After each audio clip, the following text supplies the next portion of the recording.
With North Adelaide out on the bye in round 12, no close calls last Saturday. It was all about margins in the under-18 competition last week, and who could claim the biggest one? That honour belonged to Norwood. That game shortly. The round began under lights at the Richmond Oval. It was only the Bloods' second night match for the season, the first being the draw last week against the Roosters. So it was an opportunity for them to show just how well they can perform under the lights, and it didn't go so well. A huge second quarter by Sturt virtually killed off this game before the long break. With a bundle of goals to Adam Shearwood, Ben Gogol and Jake Atkinson, there would be no coming back for the Bloods. The Double Blues began this match in fourth place, just behind North, and with the Roosters out on the bye, even a draw would have been enough to snatch third place, but it was never going to be a draw.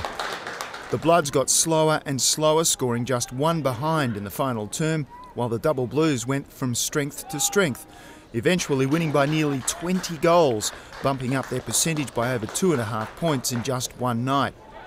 Best on ground for Sturt was the captain, Adam Shearwood. He was one of 3 players to kick 4 goals in the match, but his disposal count was sublime. Adam's 30 kicks and 16 handballs gave him a total disposal count of 46, an all-time record since the under-18 competition began in 2009. We first saw Adam way back in 2005 in the South Australian under-12 squad. He looked the goods back then, and he's proving his worth in 2011.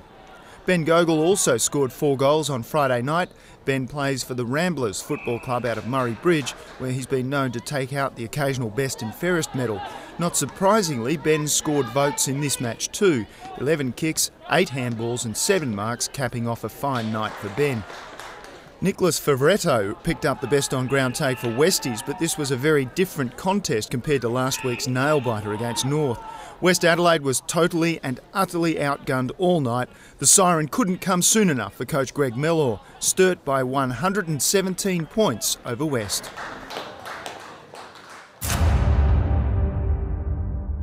The only daylight match of the round was at the Glenelg Oval. With things not going so well for the Tigers' league side last week, at least the under-18s could regain some pride at the Bay, and they went about it very well. Knocked off their perch at the top of the ladder last week when the Redlegs did a number on them. A win today would see them climb back up to that top rung, and with the Magpies on the bye, it was all in the Tigers' hands. Or should that be pause? Anyway, it took just 3 minutes for Glenelg to set the terms for this match. Kyron Dixon's sloppy defensive work allowing Chad Francis to pounce for his first and only goal for the afternoon. And there was more to come for Glenelg. They outscored the Bulldogs 3-1 in the first term to lead by 23 points at the first break. One man does not make a team, but there was one man who certainly took matters into his own hands last Saturday, relishing the limelight while his brother was playing fullback over at the Adelaide Oval with the state team demolishing the Vics. Brodie Murdoch kicked a few goals for his team. OK, it was more than a few. In just his third match for the year, the 17-year-old booted no less than 11 goals to equal Jake Von Berto's haul of 11 against the Panthers last year. Brodie grabbed a huge 15 marks on Saturday, but he only had 16 kicks all day, and 11 of them were goals. Not a bad average for the season too. In 3 matches, Brodie has 20 goals. That's one way to get noticed. Little wonder he also picked up the MVP award for the round. Congratulations, Brodie. Also among the goal scorers on Saturday was Billy Hayes, the 17-year-old from the Bordertown Football Club, had some pretty impressive figures too, with 17 kicks and 11 marks for the day. Brodie Murdoch should be thanking Billy for more than one accurate delivery into a goal-scoring position.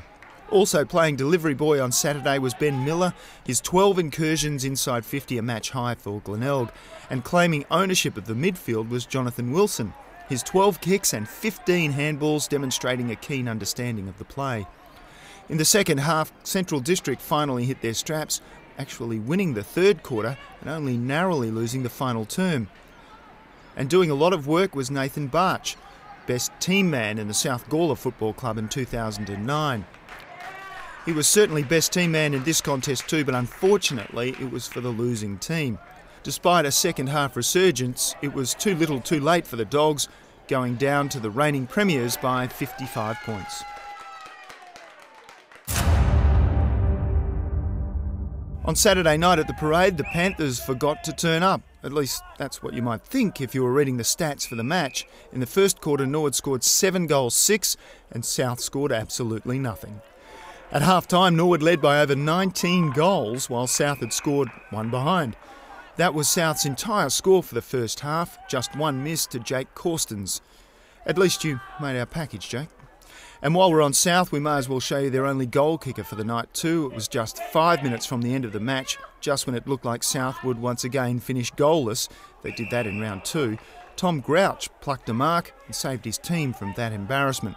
But the Panthers can't hold their heads too high, because this team now holds the record for the lowest ever score in the competition, just 6 points back in round 2, and the second lowest score, just 1 goal for here at the Parade in round 12. Oh dear. Enough of South. Norwood was excellent. South might have had only 1 goal kicker, Norwood had 12, and Aaron Luckin was deemed to have been the best of them. Aaron only kicked 1 of Norwood's 29 goals, but it was the work with his hands that set him apart. With a sixth sense about where his teammates needed the ball to be, Aaron repeatedly made sure that was where the ball was going. 16 handballs and a fantastic 24 hitouts ensured Norwood was almost always in possession of the ball. And when they got the ball forward, it was players like Nick Dinham kicking the goals. The round 4 MVP hasn't eased up all year. He's had 7 outings with the under-18s in 2011 and another 4 in the reserves, where he's bagged 7 goals for the season. His 5 goals on Saturday night was a season high for Nick, and they came from 17 kicks and 10 marks. Well done, Nick.